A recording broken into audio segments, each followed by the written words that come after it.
In this, they depart from the quaint customs of the British, who address themselves to a ball whose diameter is a mere 1.62 inches. Wait, you mean 4.115 centimeters.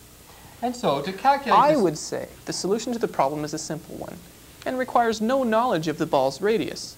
Let me explain. The ball begins 76.2 centimeters up the incline, which is at an angle of 20 degrees. The initial height, h, is 76.2 sine 20, or 26.1 centimeters.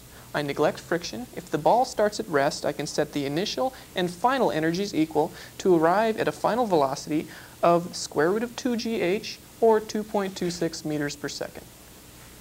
I note, Sage Salviati, that you chafe at certain aspects of this proof. Ah, indeed, the rolling of your eyeballs indicates to me that I have neglected to include the rotational kinetic energy of the golf ball. Then, by this conservation of energy, I have the linear kinetic energy plus the angular kinetic energy is equal to the initial potential energy. If we assume the moment of inertia of the ball is that of a uniform sphere, or 2/5 mr squared, and that the rotational speed is related to the linear speed by v sub f over r sub b, I can then arrive at a final equation giving me v sub f equals square root of 10gh divided by 7, or 1.91 meters per second. that was neatly done. Yet, I cannot believe that the moment of inertia was that of a uniform sphere, for the composition of a golf ball is scarcely uniform. And I applaud Simplicio for his belated inclusion of the rotation of the golf ball. Yet I fear that he has overlooked the following consideration.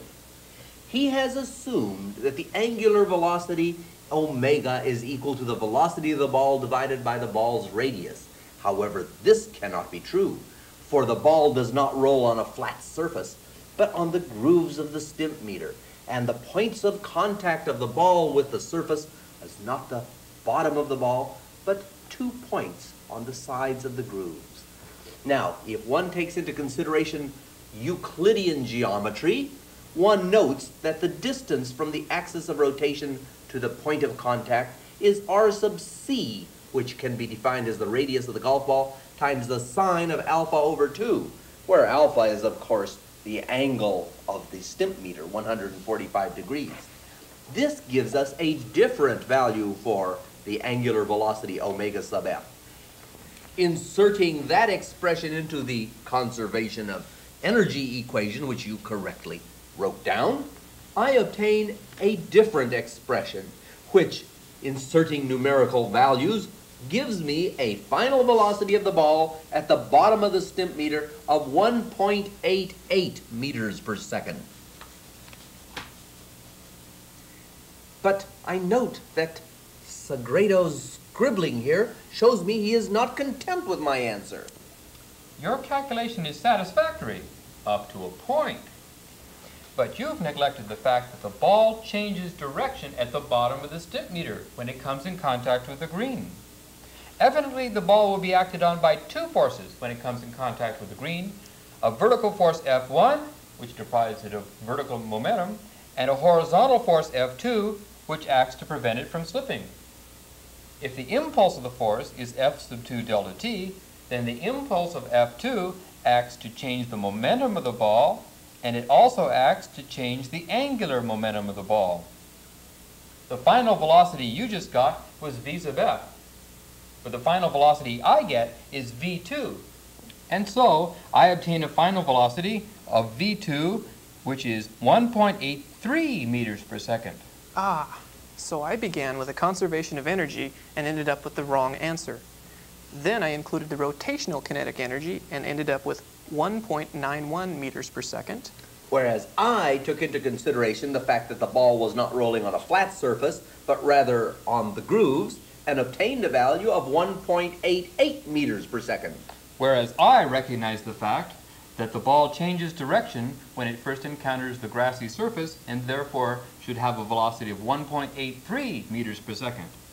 Now the question is, which of us is right? Why, let us put it to the test. A good idea. Bravo.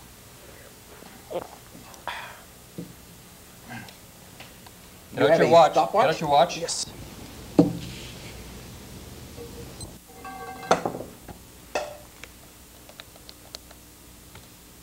Aha, 1.83 meters per second. 1.83 meters per second. Exactly. 1.83 meters per second. Exactly. How much is that in inches?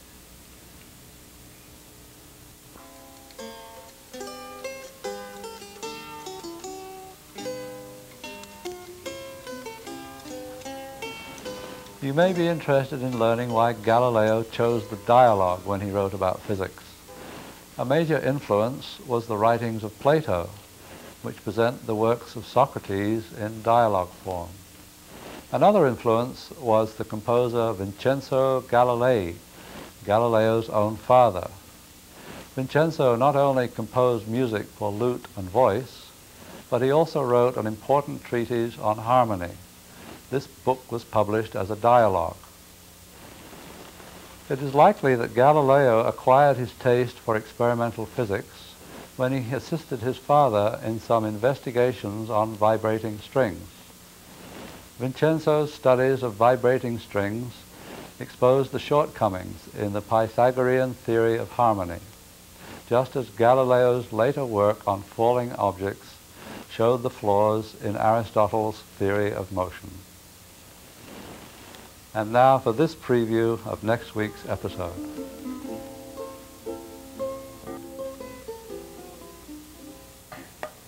After a hard day at the Leaning Tower, I like to open a light beer, knowing that I can rely on being refreshed by its gustatorial brilliance. That may be so, Segredo, yet I am even more pleased that this potation does not so oversatiate my senses that I am reluctant to quaff many more. But in that, you are seriously misguided, Salviati. Does not virtue consist of moderation of the appetites, coupled with an esteem for the truly excellent, which esteem leads me to say, it tastes great? No doubt your views on this matter arose after you were smitten on the head by your silly Stimpmeter. I cannot endorse your views, and I say it is less filling. I say it tastes great. Less filling. Tastes great! Gentlemen, please! This argument is a waste of time. I confess it surely is. But what is it that you would rather have us discuss? The thing I've always been wondering about is why light beer speeds so rapidly through my system. Yes. Why does light beer speed so rapidly through one's system?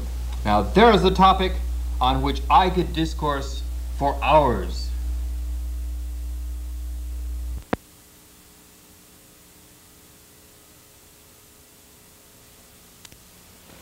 Tune in for next week's episode, The Dialogue on the Speed of Light. I'm Franklin Muirhead for Physics Playhouse. Good night.